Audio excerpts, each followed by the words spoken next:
Nasional Penanggulangan Bencana (BNPB) menyalurkan dana tunggu hunian DTH. Tahap pertama kepada total 86 kepala keluarga korban banjir dan longsor Bansor di Kabupaten Aceh Tamiang, Provinsi Aceh pada Rabu 28 Januari tahun 2026.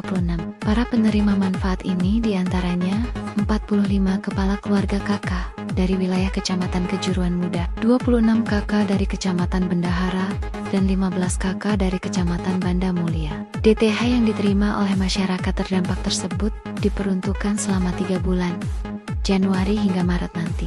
Kepala Pusat Data, Informasi dan Komunikasi Kebencanaan BNPB, Abdul Muhari melalui siaran pers pada Kamis 29 Januari tahun 2026, menyampaikan bahwa para keluarga menerima transfer DTH dari bank yang telah ditunjuk BNPB. Pelaksanaan penyaluran dipantau secara langsung dari pihak BPBD, kecamatan dan desa asal para warga terdampak.